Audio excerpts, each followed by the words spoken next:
A classroom without textbooks seems preposterous to most of us, but in Central America it is not unusual. In Guatemala, 20,000 students in 120 schools have been introduced to textbooks over the past 10 years through the Cooperative for Education, based here in Oakley. The books are delivered to remote villages where the students are taught to take care of them so others after them can also use them. It teaches them responsibility. And the most important part of that is that it shows the student the responsibility that has to be born in their heart and rise to their mind. Maybe you recognize this guy trying to teach Guatemalan students how to play American football. It's Father Jerry Reinersman, who is part of a group of Tri-State supporters who recently traveled to Guatemala. See their story tonight on The Latest at 11. Books are so common in our schools that it's unthinkable that anyone could learn without them. In many third world countries, though, schools have no textbooks. An effort launched from Cincinnati about 10 years ago is changing that bleak picture in Guatemala.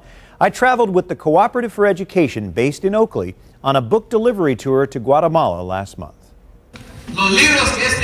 Victor Ismail learned the hard way. When he was a boy, dodging bullets on the way to and from school in Guatemala wasn't out of the ordinary. But there was a war going on, and we had to rise above that and study. And we always asked God that He could send someone that would help us with education here in Guatemala. And thanks be to God, COED has achieved that. Today, Victor is on the Guatemala staff of COED, the Cooperative for Education, founded by Xavier Grad's Jeff and Joe Berninger. The brothers grew up in the Tri-State, the sons of teachers. They left good jobs in the corporate world to pursue their passion for sharing knowledge with the third world. Until you come and you see it for yourself, you really don't feel what it's like to be poor. You really don't have, I think, as much of a sense of the life that the people have down here and the daily struggles that they go through. There are so many students, about 20,000 students that are benefiting from this project that started out with just a handful of students in one school with one subject. The books help us a lot because the students don't write too much. Sometimes you explain the lesson, but they don't put enough attention.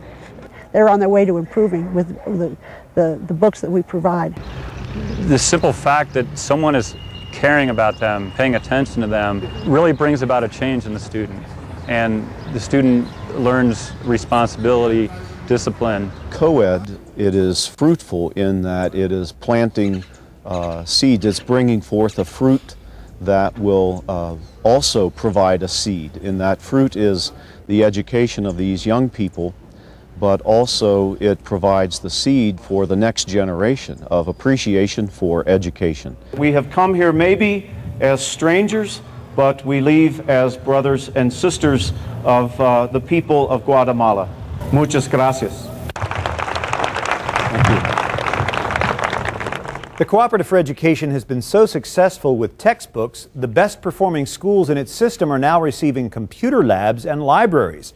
On our final segment of our special series next Sunday night, we'll show you how excited the students are about these new opportunities. Computers that once served a Cincinnati investment firm are now opening new doors of opportunity for secondary students in Guatemala. This computer lab at Hacienda Maria School in central Guatemala is equipped with computers donated by Fidelity Investments through the Cooperative for Education. Most of the students had never seen a computer. Now they are becoming computer literate. So it's just really exciting to see kids from a rural area like this be able to have this type of opportunity and access to such a great resource and exposure to such a wealth of knowledge. For Education is helping other schools establish libraries, creating new opportunities for students and teachers. The full story is coming up tonight on The Latest at 11. Well, some of you are planning to head south soon for spring break. Last month, a small group of us from the Tri-State took an early spring break. We traveled south to Guatemala, where the breathtaking scenery and beautiful people defy description. One of the things that I appreciate was that they shared with us their culture. You see the rich tradition of the ancient Mayan Indians in the colorful clothing and the beautiful faces of a people who celebrate their ancestry. It is impossible to come here and leave untouched by the natural beauty of this land and its people. Many people find it to be a life-changing experience from their first trip. Others are changed just enough that they want to come back. Guatemala is a rugged land of mountains and volcanoes, of beautiful lakes and lush vegetation. The climate is so nice here they call it the land of the eternal spring, the perfect combination of altitude and latitude. When somebody sees what's going on down here, it's something that motivates you to want to continue to help. Jeff Berninger moved to Guatemala from Cincinnati 10 years ago and is now raising his family here. He and his brother Joe founded the Cooperative for Education, first to bring textbooks to schools here. Now they're establishing libraries and computer labs. The schools that are successful in our textbook program become candidates for the computer labs program. There's a real thirst for computer knowledge. These computers came from Fidelity Investments in Cincinnati.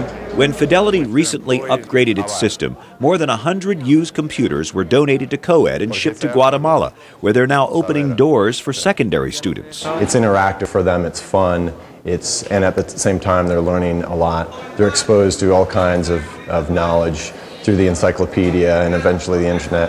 And so it's just really exciting to see kids from a rural area like this be able to have this type of opportunity and access to such a great resource and exposure to such a wealth of knowledge. The Cooperative for Education is helping other schools establish libraries, creating brand new opportunities for students and teachers. I come here to research things for my studies, like sciences. Y el maestro planifica su contenido. And the teacher can plan their material. Conociendo qué material está en la biblioteca. Knowing what material is available here in the library. Reading this library book not only enriches Lester Perez's knowledge of his native land, it motivates him to act. So I think here in this school we can form groups of students that can go help the people that are most in need.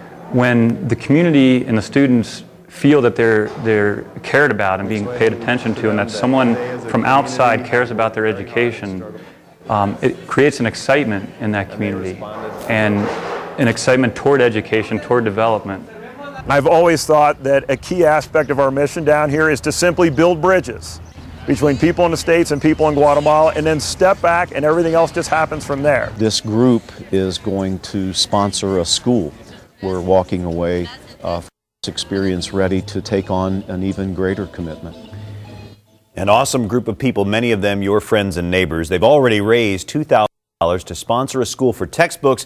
They hope to raise more money to help the Cooperative for Education. Also want to mention that Dennis O'Connor with the Catholic Telegraph made the trip with us.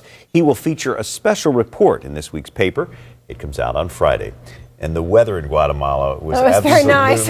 it was chilly at night, but the were gorgeous. Yeah. And those volcanoes, you saw me sitting there in front of that volcano. They're everywhere. Beautiful, yeah. And many of them active.